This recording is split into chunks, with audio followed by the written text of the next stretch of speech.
নিশ্চয়কৈ ভক্তিৰ ৰসত বিলীন হৈছে জ্যোতি বিষ্ণু সমন্বয় ক্ষেত্ৰ কিয়নো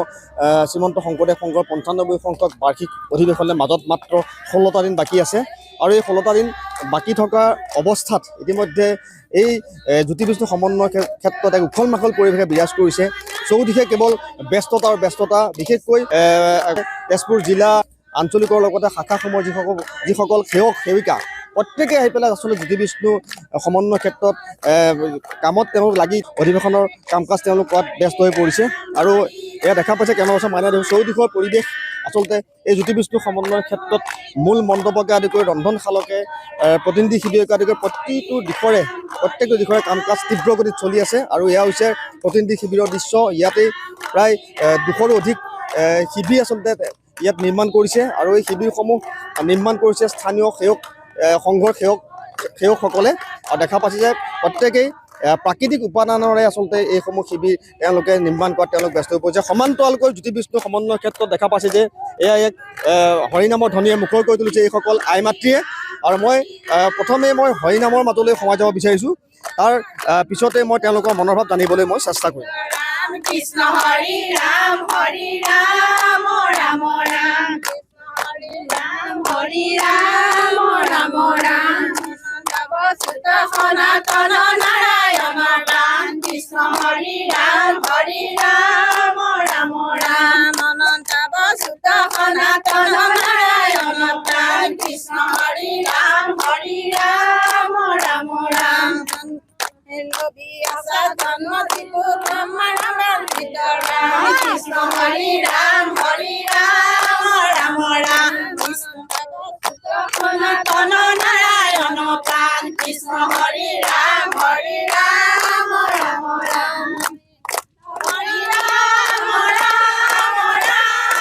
ৰাম হৰি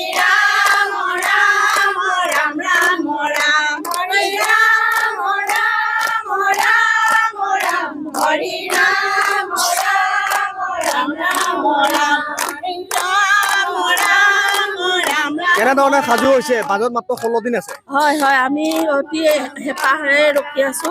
এই ১৬টা দিন আমি ভকত বান্ধৱ আহে ইয়াত আমি চফা কৰিবলৈ আহিছোঁ আজি ৰাতিপুৱা সকলো গোপিনী আইসকল ইয়াতে আমি মিলিত হৈ গৈ মানে মিলনভূমিত পৰিণত হৈছে গোটেই জামুগুৰি অঞ্চল মাজত মাথো কেইটামান দিন আইসকল আহিছে এনেকৈ আমি বাপ সমস্তক আমি সেৱা ধৰিছোঁ সহায় কৰিবলৈ আহিছে হয় সহায় কৰিবলৈ আহিছোঁ আৰু মানে সকলো আহক আমি ৬, ৭, ৮ ফেব্ৰুৱাৰীত আমি সকলো হেঁপাহেৰে ৰৈ আছোঁ ভকত বান্ধৱক আদৰণি জনাবলৈ সকলো আহক আৰু মানে কি আমাৰ জ্যোতি বিষ্ণু ক্ষেত্ৰত মানে পূৰ্ণ মিলনভূমিলৈ শংকৰ মাধৱৰ দিনত আমি পূৰ্ণ মিলনভূমিলৈ পৰিণত হৈছোঁ এয়া আচলতে তেওঁলোক প্ৰত্যেকেই সেৱকসকলে আচলতে ভকত বৈষ্ণৱ আদৰিবৰ বাবে এতিয়াৰ পৰা তেওঁলোক ব্যস্ত হৈ পৰা পৰিলক্ষিত হৈছে দেখা পাইছে এইসকল আই মাতৃ কেনেধৰণে সাজু হৈছে মাজত মাত্ৰ ১৬ দিন বাকী আমি সম্পূৰ্ণভাৱে প্ৰস্তুত চলি আছে কেলেনো আপোনালোকে এটা কথা গম পাই যে শ্ৰীমন্ত শংকৰদেৱ সংঘৰ ৯৫ সংখ্যক বাৰ্ষিক অধিৱেশন আমাৰ তেজপুৰ জিলাৰ আতিথ্য আৰু ব্যৱস্থাপনাত জামুগুৰি হাটৰ জ্যোতি বিষ্ণু ক্ষেত্ৰত এয়া ৰাইজে সম্পূৰ্ণভাৱে প্ৰস্তুতি চলাই আছে সম্পূৰ্ণভাৱে হজ কৰি আছে আৰু মাত্ৰ কেইদিনমানৰ পিছতেই ইয়াত লোকাৰণ্য হ'ব দ্বিতীয় বৈকুণ্ঠলৈ পৰিণত হ'ব এই জ্যোতি বিষ্ণু ক্ষেত্ৰ আৰু আমিও জামুগুৰিবাসী হিচাপে সৌভাগ্যৱান যিহেতু শ্ৰীমন্ত শংকৰদেৱ সংঘৰ ৯৫ সংখ্যক যেতিয়া বাৰ্ষিক অধিৱেশন আমাৰ তেজপুৰ জিলাৰ আতিথ্যতা আৰু ব্যৱস্থাপনাত আমাৰ জামুগুৰি হাটৰ জ্যোতি ধলাইবিল নাহৰবাৰী পথাৰত যাক নামাকৰণ কৰা হৈছে জ্যোতি বিষ্ণু ক্ষেত্ৰ হিচাপে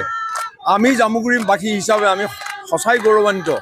যিহেতু আমাৰ সপোনৰ যিভাগ অনুষ্ঠান আজি কিমান দিনৰ পৰা কল্পনা কৰোঁতে আহি যেতিয়া আমাৰ জামুগুৰিত উপস্থাপন হৈছে আমি সঁচাই জামুগুৰিবাসী বহুত ভাগ্যৱান আৰু পৰৱৰ্তী কালত আমি উঠি অহা চামক এই অনুষ্ঠানৰ জৰিয়তে আদৰ্শ বিলাব বিচাৰিম যে এক শৰণ হৰিনাম ধৰ্মৰ যি প্ৰভাৱ আপোনালোকে নিজে আহি উপভোগ কৰক আৰু ইয়াত আহি আমাৰ লগত সহযোগিতা আগবঢ়াওক কৃষ্ণ ধন্যবাদ কৃষ্ণ কেনেধৰণে কিমান দূৰ আগবাঢ়িছে শিবিৰৰ কাম ইমান দূৰ মানে আমাৰ প্ৰায় ৯০% হ'ল কাম হয় আৰু আমাৰ সম্পূৰ্ণকৈ লাগিছোঁ পূৰা আনন্দৰে ফূৰ্তিৰে ইমান দিনৰ মূৰত এই অনুষ্ঠানটো পাইছোঁ। আকৌ ঘূৰি এই অনুষ্ঠান যেতিয়া আমাৰ জিলালৈ আহিব তেতিয়া আমি জীয়াই হয়তো থাকিম নে নাথাকিম ক'ব নোৱাৰোঁ। গতিকে পূৰা আনন্দত লাগি আছোঁ, পূৰা সকলোখিনি একে ডেকাৰ পৰা বুঢ়ালৈকে, মহিলাৰ পৰা ছোৱালীলৈকে চবেই ইয়াত ফূৰ্তি কৰিছে পূৰা। কৃষ্ণ ধন্যবাদ। এয়া আছিলে সেৱক আৰু এইফালে আই মাতৃ ইতিমধ্যে দেখা পাইছে যে সমগ্ৰ জ্যোতি বিষ্ণু সমন্বয় ক্ষেত্ৰত পৰিৱেশ হৰি নামে মুখৰ কৰি তুলিছে। সমান্তৰালকৈ এই জ্যোতি বিষ্ণু সমন্বয় ক্ষেত্ৰতে সেৱকসকল ইতিমধ্যে